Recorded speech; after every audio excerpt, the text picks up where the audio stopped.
Oh, okay. So stopping anxiety and creating a calm confidence. So I'll start with my intention for today. So my intention is to give you all a couple cool tools you can use for the rest of your life. So not only are you able to make um, to be calm your anxiety in the moment, but you're also able to use these tools and develop into your best self that feels confident and easily navigates social situations.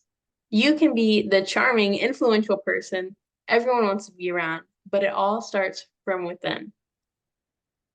So I want to be clear about expectations, though. Your anxiety isn't going to stop just because we met on this call today, right? And we wouldn't want that to happen because anxiety is good. You're like, Siva, this is the whole point of this is to get rid of your anxiety. Why are you saying it's good? But anxiety serves a purpose. It's like a compass. For example, if you get around a poisonous snake, you get anxious, that's a good thing. We wouldn't be here today if our ancestors didn't experience anxiety. Imagine what would happen if they weren't anxious around a cliff or a poisonous snake, you know? So we wouldn't be having this conversation if they weren't. So it's a good thing. And the problem comes when your internal compass isn't accurate, when you're feeling anxious for no reason. You're feeling anxious at the store talking to new people, your compass is showing north when it's actually pointed west. And so we want to get in alignment so that we can get the correct signals. Can you imagine a version of yourself that doesn't have anxiety, but when you get around a certain person, you don't feel quite right. And so then when you are that calm person, you know, oh, that person, that place, that thing is, it's not right for me. So it is really important that you do have your internal compass. So the two tools I'm going to teach today is emotional clearing and how to extrovert your attention. So emotional clearing is good for getting rid of that baggage that we hold on a daily basis. Scott, I'm going to mute you. Okay.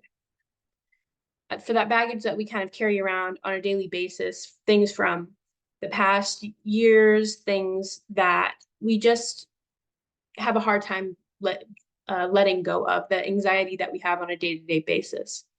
And extroverted attention is going to be the way that we can prevent anxiety in the first place and a way for us to just enjoy and feel good in the moment. So to understand emotional clearing, let's talk about it and let's get into that. We have to understand what is trapped emotion, things like that. So for example, say that you had an ex and he drove a blue Mustang. And now every time you see a blue Mustang, you recall that event and you get upset. Now, when you feel that way, it's normally associated with a feeling in the body. You feel something in the pit of your stomach, you feel your heart drop. And sometimes you feel those emotions and it brings up thoughts. Oh, I saw that. It doesn't feel good. He might leave me. Or sometimes it's the other way around. He might leave me. And that leads to that gut feeling, that horrible feeling. Either way, it's a physical sensation. And the way you can clear the emotion, it clears that physical sensation. And holding on to that past trauma stops our progress because not only does it just make you feel bad, but it attracts those things to you because you're constantly feeling that emotion, energy, and motion. So you'll be attracting more and more of that to you by holding on to it. So the key is to just let it go. But for some of these things we've been holding on to for years, how is that possible? So before I go on, actually, I'm going to go over this with you. And so you'll be able to get a body sense of what it feels like to do emotional clearing on your own. So you can let go of some of those past experiences that are holding you back today. So I invite you to bring up a memory or something that you can feel it in your body. That didn't sit right with me. I'm still upset about this. Maybe it happened a year ago. Maybe it happened yesterday. But recall something in your mind that you wouldn't like to experience again. And The one problem with emotional clearing is that it works so well, you forget that you had a problem. So can you imagine you don't even remember that you had the problem in the first place? When you let go of your attention on something, you stop creating it, you stop bringing it into your life. So you don't remember that you even had that problem. And sometimes people work on emotional clearing for a long time and they say, this isn't working. So I would encourage you to write down what you work on and rate it on a scale of 10 to 1. 10 being this situation makes me so angry, I can't even think about it. And 1 being like, it's okay, I'm fine, I accept it. And keep track of when you do emotional clearing because you will forget eventually about the problem. And it's funny, you can look at it in a year from now and say, oh, that used to bother me, and now it doesn't even come up. So with that being said, just bring that memory back up to your mind and we'll run through the emotional clearing steps. And you can write this down afterwards or take a picture if you'd like. So the first step is, and I invite you to close your eyes as well if you're in a place to do that. Look at your experience, look at your emotion and confront it. Just allow it to come up fully and feel that feeling and merge with it, become it. Let go any of your resistance to it because your resistance will block things. So just allow that to come up and go to the center of your experience and explore how that feels with appreciation.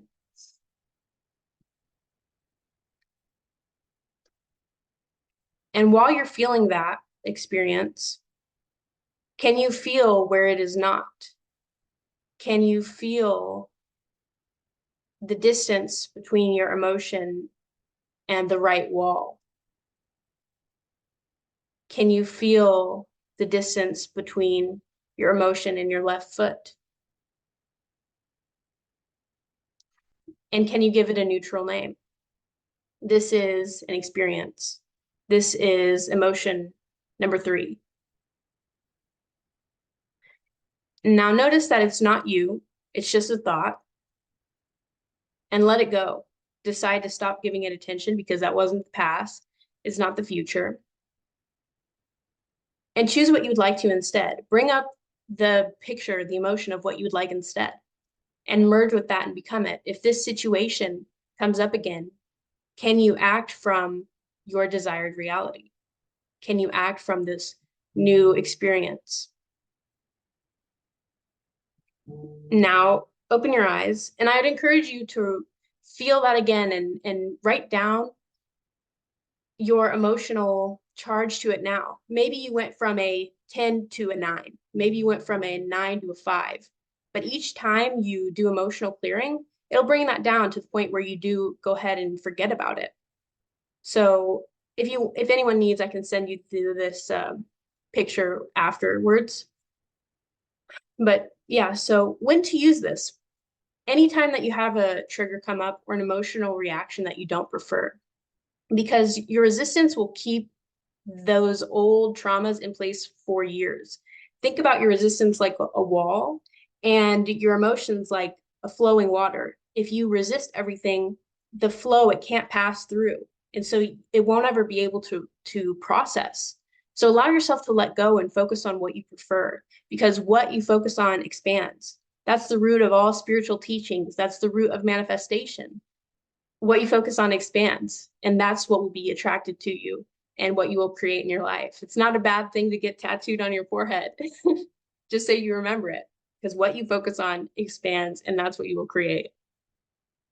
So the second skill, it's a fun one. I call it extroverted attention. And like any skill, it will take practice. I still work on this now. So why do we feel anxiety, and what is introverted attention versus extroverted attention? So introverted attention and extroverted attention, one will lead to anxiety and one not so much. And I'll give you an example and let you decide for yourself which one you think would lead to anxiety and which one seems more preferable. So introverted attention basically just means your attention is inside of yourself. You're thinking about, oh, where are my feet? Like, how do I look? What's going on with me and my internal world? How am I feeling? How am I looking? How am I doing? Extroverted attention is when all of your attention is on the room and on the experience outside of yourself. What's going on in this space? How does the room look? And where is my attention? So I'll give you an example. Say you go into a party and you have your attention introverted, and you walk into the room and you think, or how are my clothes looking? Do I look fat? Do I need more lip gloss? Things like that. Or versus walking to a party and you have your attention extroverted, or you remind yourself to have your attention extroverted. And you look at the room, you feel the vibe of the room, you notice who's there, you notice the decorations, you're interested in the other people there, you're asking them about them. Which one do you think would lead to feeling calm and feeling better? If you don't know quite yet, I'll give you another example. Extroverted attention, a great example is a movie. So we put on a movie and for 2 hours, we forget our own life exists. Our life becomes the movie. And sometimes if it's a horror or something, we like to take ourselves out of that and remind ourselves, oh, it's just a movie, it's just a movie. But if you put all of your attention on it and you become the movie, you get immersed in it. And that's why we love movies so much. We can really feel it and experience the movie versus something that is more of an inverted attention. How do people react when you pull out a camera and you start taking pictures of them? They get all awkward, like, where do I put my feet? How do I pose? How do I breathe? Things that they just normally do become awkward all of a sudden because they are paying attention to every little detail. So if you didn't figure it out, introverted attention will so much more lead to feeling of anxiety, awkwardness, not sure of how to do things that you just regularly do. So it's an ongoing process, remembering to just shift your attention. It's almost like a game. Like, where is my attention right now? Where do I want my attention? And just asking yourself that regularly is a great lifelong habit because, again, like we said, what you focus on expands. So you'll notice a few things if you're able to put your attention extroverted. One thing you'll notice is you perceive a lot more because anxiety blocks perception. One time someone approached me and I got nervous and I remembered to switch my attention style, right? And all of a sudden I noticed they're more nervous than me. They're shaking, they are fumbling around. And I never even noticed until I moved my attention style. So you'll be able to perceive a lot more when you are paying attention in this way because anxiety blocks perception. And when you are able to be observant and present, it's presence, you'll get ultra present. And that is what will make people really interested and drawn to you. What do we all want? We all want love and attention. And we all walk around trying to get love and attention for ourselves. So that doesn't overlap. If everyone's thinking about themselves all the time, how are we going to make connections? It doesn't work. So the best thing you can do for yourself and others is paying attention in this way.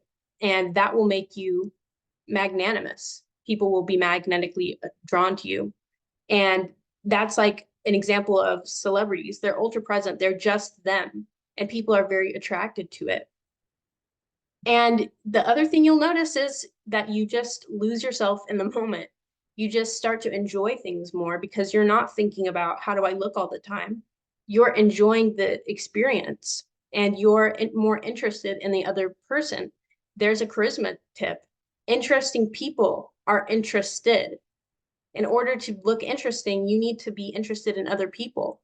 So when you have your attention extroverted like this, you'll be able to be really, truly interested. And I don't mean like fake interest, like what do you do for work? I mean interesting, like the people you're around will become more interesting to you, and you'll be able to make connections better and feel calmer in yourself. So all of that being said, it's a lifelong practice. It's a skill that you're definitely not going to learn overnight. And you're going to have these moments of anxiety pop up again after this, I'm sure. But the definition of self-love is giving yourself time and space. We see overnight success, and overnight success is real, but we don't see the journey that it takes to get there. It's true, one day you wake up and you're living your dream life, but there's also a lot of steps it takes to get there. There's a journey before each destination, and the destination is arrived at by making the decision to follow the path and choosing the path. It's all about who you become in the process and becoming the person that has your dream life. So remember who you are. Success is your birthright. There's nothing that I do, someone else does that you cannot do as well, because you are a integral part of the whole. You are part of the all, and no one else is more worthy than anyone else. You are loved and worthy just because you are, with anxiety, without anxiety. So thank you for your time. If this was helpful, please reach out and share your experience today. I do currently have a few spots available for one-on-one coaching if you're ready to take that next step towards freedom and regain some more control over your life.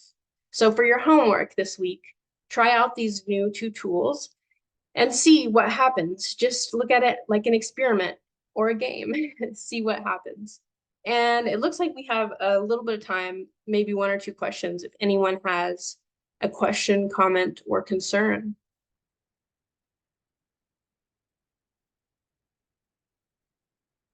And anyone's also welcome to reach out to me afterwards and I give got in feedback. here a little, I'm sorry, I got in Yeah, here go a ahead. little late. So, what are the 2 tools that you were referring to? I kind of caught the tail end of everything. Okay, yeah, and I'll upload this to YouTube and I'll send you the recording. So the 2 tools we went over, I think you got here in the middle of tool 1, emotional clearing. And so emotional clearing is more about how to clear out some of those past traumas, like things from years ago that we're still holding on to today, and processing emotional stuff. And so the list for that, the steps here are right here if you want to take a picture, but I'll also send you that recording. Does that make sense? Yes, thank you. Yeah, of course. Well, it sounds like we've got no more questions. So again, thank you all for your time, and reach out if you have any further questions, comments, concerns. Thank you all.